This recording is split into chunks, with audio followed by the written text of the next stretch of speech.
పుణ్యం కోసం పోతే పాపం ఎదురైతుందా? అన్నం పుణ్యం ఎరగని భక్తులకు శటగోపం పెడుతున్నది ఎవరు? ఎక్కడి నుంచో వస్తున్న వాళ్లకు శత్రువులుగా మారుతున్నది ఎవరు? ఇంతకీ తిరుమల కొండపై ఏం జరుగుతున్నది?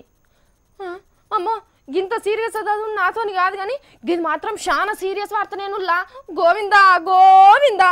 ఎంకన్న దర్శనానికి వచ్చే భక్తులకు కొంతమంది బట్టెవాజిగాలు పంగనామాలు పెడుతున్నారు ఈ నడుమ.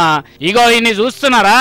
భక్తితోని పొద్దుగానే గోవిందనామాలు చదువుతున్నట్టే కనబడుతున్నాడు గాని పోరగాండ్లను ఎత్తుకపోయే లంగగాడిదీడు పసిపోలగాన్ని మీద కూర్చుండ పెట్టుకొని ఎత్తుకపోయేందుకు తయారుగున్నాడు.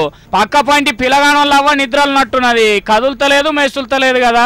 ఇక కడమ భక్తులు కూడా ఎవరి పనులు వాళ్ళు ఉండే ఈ నాము నరక ఈ పోరం పోకోడు పిల్లగాన్ని ఎత్తుకపోయిండు.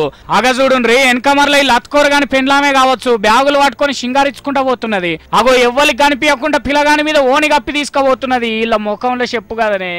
ఇక పొలగానవ్వ నిద్రలకెళ్ళి లేచి చూస్తే ఏమున్నది, పక్కకు పొలగాలు లేడు.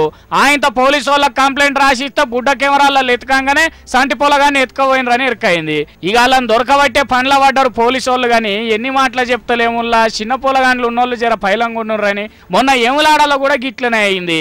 పుణ్యం కోసం దేవుని కాడికి పోయి ఏడ్చే కథ చేసుకోకుర్రి. ఎంకన్న స్వామి, నీ భక్తుల మీద జర నువ్వే దయ చూపాలే. నీ కొండెక్కిన వాళ్ళ కొడుకుల బిడ్డల నువ్వే సల్లగా చూడాలి తండ్రి, నీదే భారం. ఇక కానీ అయ్యవలు మళ్ళా చెప్తున్నాము, పిల్లగాండ్లు ఉన్నప్పుడు పొద్దు మాపు కాపలా కాసినా తప్పేం లేదు.